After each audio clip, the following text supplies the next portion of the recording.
Hold a pint of Guinness up to any light source. A phone flashlight, a window, a candle. The beer is not black, it is deep ruby red. Every Guinness you have ever seen looked black because the roasted barley absorbs nearly all visible light. But hold it thin enough against brightness, and the red bleeds through. Your eyes have been wrong every time. That color comes from unmalted barley roasted at 232 degrees Celsius, a temperature so precise that 5 degrees higher burns it and 5 degrees lower leaves it brown. So how did a ruby red beer become the most famous black drink on earth? And what can you spot on your next pint that most people miss? In 1759, Arthur Guinness was 34 years old and Ireland was broke. Banks had collapsed. Property was cheap. He found a disused brewery at St. James's Gate in Dublin and signed a lease for 9,000 years at £45 per annum. He brewed ales at first. Then he discovered porter, a dark beer invented in London and named after the street porters who drank it. He switched. By 1799, he stopped ales entirely. One style, one bet. 9,000 years to prove it. The bet paid beyond anything he could have imagined. Guinness became the largest brewery in Ireland by 1838 and the largest in the world by 1886. It had its own railway, its own fleet of barges carrying kegs to Dublin port. But the beer had a problem nobody could solve. Guinness came in 2 types of casks, and every bartender blended them differently. Same recipe, different taste in every pub. For decades, the company tried fixing it through stricter recipes and better training. Nothing worked. Then, in 1951, they hired Michael Ash, not a brewer, not a chemist. A Cambridge mathematician with a triple first who had never made a beer in his life. He looked at the problem and saw something no brewer had considered. The issue was not the recipe, it was the gas.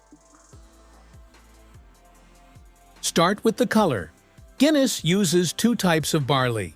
Malted barley provides the sugars for fermentation. Unmalted barley is roasted in a drum at 232 degrees Celsius for roughly 2 hours.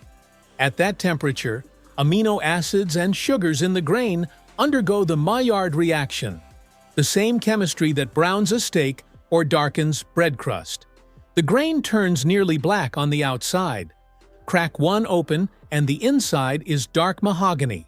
Both barleys are crushed and mixed with heated water from the Wicklow Mountains south of Dublin, then mashed to extract sugars. Brew with the roasted grain, and the liquid absorbs almost every wavelength of visible light except deep red. In a thick pint glass, not enough red escapes to reach your eye. The beer looks black. Thin it out or backlight it, and the red appears. True black beer would require artificial coloring. Now the texture. Most beers use carbon dioxide. CO2 dissolves easily, forms big bubbles, and creates a sharp, fizzy bite. Ash proposed replacing most of the CO2 with nitrogen. Nitrogen barely dissolves. It forms bubbles the diameter of a human hair, too small to pop on your tongue. Instead of fizzing, they glide. Your mouth reads this as creamy and smooth. The roasted flavors, coffee and chocolate, and a faint bitterness come through without carbonic acid masking them. Guinness uses a 75 to 25 nitrogen to CO2 blend. 8 years of development, launched in 1959. The world's first nitro beer. Then the pour. A Guinness tap forces beer through a restrictor plate with tiny holes. Nitrogen and liquid slam through under pressure, creating a surge of microbubbles. Fill the glass to 3/4 at 45 degrees. Set it down. Wait 119.5 seconds. During that wait, bubbles rising through the center pull liquid upward. That liquid hits the surface, rolls back down along the walls, and drags tiny nitrogen bubbles downward with it. The cascade you see is not bubbles sinking. It is the entire liquid circulating, with bubbles too small to resist the current. Top off, Dome the head. The pint is ready.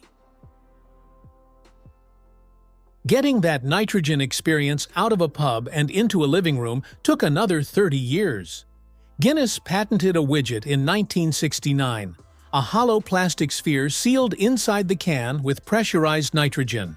Open the can and the pressure drops. Nitrogen bursts through tiny holes, creating the surge. The first working version launched in 1989. 2 years later, it won the Queen's Award for Technological Achievement. Then British voters were surveyed on the greatest invention of the previous 40 years. The widget won. It beat the internet. A plastic ball inside a beer can, voted more important than the technology connecting the entire world. Guinness trademarked the Irish harp in the 1860s. When the Irish Free State was established in 1922, the new government wanted the harp as its national emblem. But Guinness already owned it. The country had to reverse the direction its harp faced to avoid infringing on a beer company's trademark. Open an Irish passport today. The harp faces left. The one on your Guinness faces right. A brewery forced a nation to flip its own symbol. But the strangest thing about Guinness is still the one hiding in plain sight. Next time you are near any dark beer, hold it up to a light. If red glows through, you are looking at roasted grain. The deeper the red, the higher the roast. If no light passes at all, check the label. Something else is creating that darkness. Real roasted barley lets red through because the Maillard reaction does not produce true black pigment. It produces melanoidins, brown polymers that absorb blue and green wavelengths but let red slip past. Your eye sees black only when all wavelengths are absorbed. Melanoidins miss one.